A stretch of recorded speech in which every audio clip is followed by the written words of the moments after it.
Assalamualaikum warahmatullahi wabarakatuh. Selamat siang anak-anak. Perkenalkan, nama saya Nabila Rizky Amalia.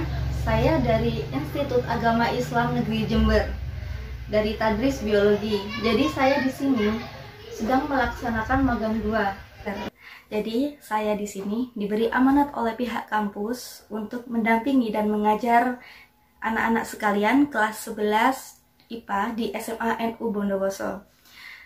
Saya berharap dengan adanya saya mengajar di sini, kita dapat menjalin komunikasi dengan baik dan kerjasama dengan baik dalam pembelajaran biologi ataupun di luar jam pelajaran biologi. Sebelum memulai pembelajaran hari ini, alangkah baiknya kita berdoa bersama-sama agar pembelajaran kita diberi manfaat dan barokah oleh Allah Subhanahu wa Ta'ala. Berdoa, mulai.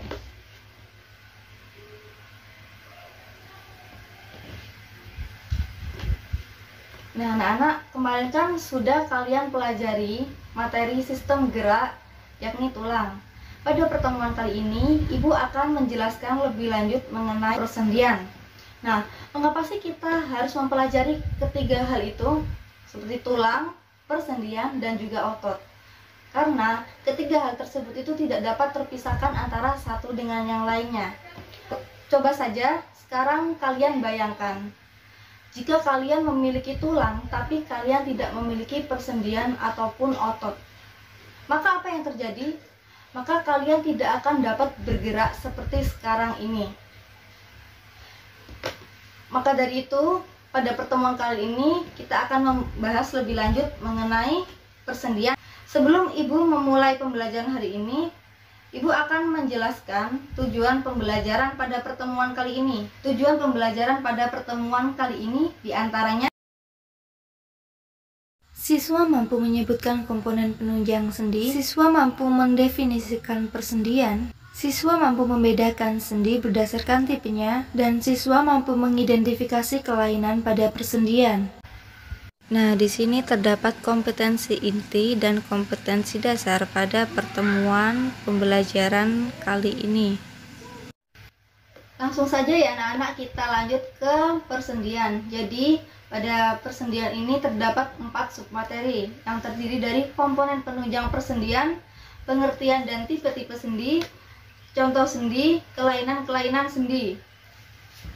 Pada komponen penunjang persendian, terdapat 4 komponen untuk menunjang persendian. Yang pertama ada ligamen, kemudian kapsul, cairan sinovial, dan tulang rawan hialin. Ligamen sendiri itu merupakan jaringan ikat yang menghubungkan antar satu tulang dengan tulang yang lain.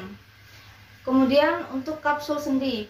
Pada kapsul sendi kalian bisa lihat pada gambar di samping.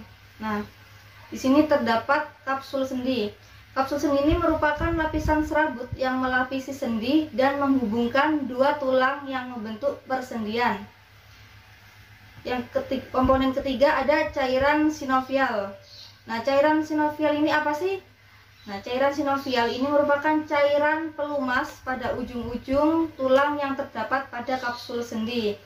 Pada gambar di samping ini bisa kalian lihat cairannya ini yang berwarna hitam yang berada di dalam rongga persendian.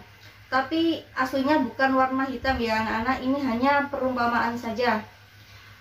Nah, pada komponen yang terakhir ada tulang rawan hialin atau yang biasa disebut dengan tulang kartilago. Nah, tulang rawan hialin ini merupakan jaringan tulang rawan yang menutupi kedua ujung tulang yang membentuk persendian. Gunanya apa? Gunanya untuk menjaga persendian dari benturan yang keras.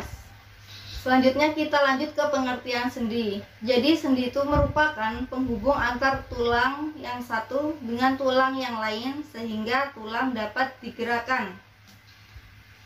Nah, sendi ini dibagi menjadi 3 tipe anak-anak yang terdiri dari sinartrosis, diartrosis, dan amfiartrosis. Sinartrosis ini merupakan sendi mati, yang mana sendi ini tidak memungkinkan terjadinya adanya gerakan, jadi tidak dapat digerakkan sendinya. Nah, sendi sinartrosis ini ada 2, yaitu sinkondrosis dan sinfibrosis. Sinkondrosis ini sendi yang dihubungkan dengan jaringan tulang rawan atau kartilago hialin. Contohnya itu seperti lempeng sementara yang terletak di antara epifisis dan diafisis pada tulang panjang anak-anak. Sedangkan sinfibrosis itu merupakan sendi yang dihubungkan dengan jaringan ikat fibrosa berbentuk serabut yang mengalami penulangan. Nah, contoh sinfibrosis ini yaitu sendi pada tulang-tulang tengkorak. Kemudian untuk tipe sendi kedua yaitu diartrosis. Nah, sendi diartrosis ini merupakan sendi yang dapat digerakkan dengan bebas. Jadi dapat digerakkan secara bebas. Contohnya ini ada beberapa sendi diartrosis seperti sendi peluru, sendi engsel, sendi putar, sendi luncur, sendi pelana, dan sendi geser. Sendi peluru ini merupakan sendi yang gerakannya bebas atau dapat digerakkan ke segala arah. Contoh sendi peluru ini yaitu hubungan antar tulang lengan dengan tulang bahu. Jadi ini dapat digerakkan secara bebas ke segala arah. Kemudian yang kedua ada sendi engsel. Jadi sendi engsel ini dapat digerakkan dengan satu arah. Contohnya sendi engsel ini pada lutut ataupun pada siku. Seperti kalian melakukan gerakan seperti ini. Ini kan satu arah. Nah, yang ketiga ada sendi putar. Sendi putar ini sendi yang dapat menimbulkan gerakan memutar. Contohnya itu pada pergelangan tangan, kaki, dan juga persendian antara tulang atlas dengan dasar tulang tengkorak. Jadi dapat melakukan gerakan memutar atau rotasi ya anak, seperti dapat melakukan gerakan memutar seperti ini. Nah, kemudian yang keempat itu ada sendi luncur. Nah, sendi luncur ini gerakannya dari kiri dan kanan ataupun dari depan ke belakang. Contohnya persendian antara tulang dada dan tulang belikat. Jadi di sini dapat digerakkan ke depan ataupun ke belakang dan ke samping ataupun ke kanan dan ke kiri. Nah, itu contohnya sendi luncur. Selanjutnya yaitu sendi pelana. Nah, jadi sendi pelana ini gerakannya dua arah. Contohnya yaitu pada ibu jari karpal dan metakarpal seperti ini. Lakukan ini.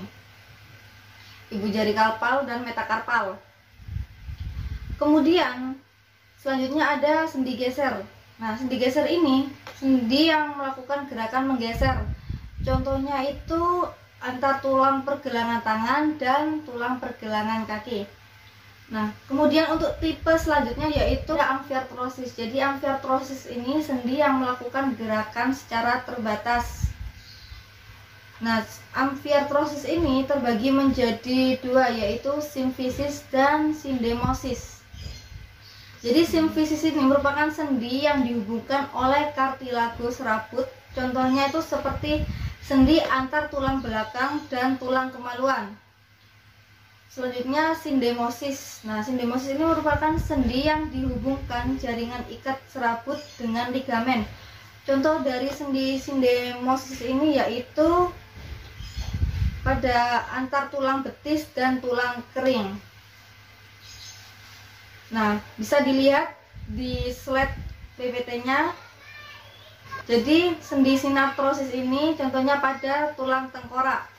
Kemudian diartrosis ini seperti yang ibu jelaskan tadi, sendi putar, engsel, dan sebagainya. Nah, amfiartrosis ini tadi kan gerakannya yang terbatas, itu contohnya fibula dan tibia. Kita beralih ke materi kelainan pada sendi. Jadi kelainan pada sendi ini contohnya seperti dislokasi, terkilir, dan artristis. Dislokasi ini merupakan kelainan pada tulang yang disebabkan karena di gambar ini humerusnya atau bongkol tulang itu lepas dari mangkok tulang atau di sini seperti skapula. Nah, jadi dapat dikatakan dislokasi ini merupakan lepasnya tulang dari sendi. Untuk cara menangani kelainan dislokasi atau cara mengobatinya itu biasanya dilakukan dengan cara reduksi atau mengembalikan tulang ke posisi semula. Juga dapat dilakukan dengan cara imobilisasi, yang mana setelah tulang kembali itu akan diberi penyangga atau gip agar sendi itu tidak bergerak secara berlebihan. Jadi untuk mencegah pergerakan dari sendi. Nah, apabila sudah terlalu parah, itu dapat dilakukan dengan tindakan operasi.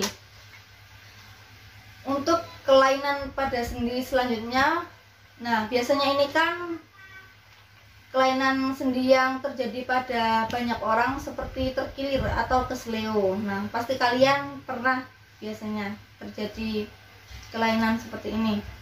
Nah, untuk kelainan terkilir atau kesleo ini biasanya diobati dengan cara mengkompresnya dengan menggunakan es batu, atau juga bisa dengan cara mengistirahatkan sendi yang terkilir selama waktu 2-3 hari. Nah, kelainan sendi terkilir ini biasanya disebabkan karena gerakan dari sendi yang secara tiba-tiba. Dan yang terakhir ini ada kelainan sendi artritis. Biasanya artritis ini menyebabkan rasa sakit atau nyeri. Nah, itu dapat diobati dengan cara mengatur pola makan ataupun melakukan olahraga. Juga dapat dilakukan dengan mengontrol berat badan.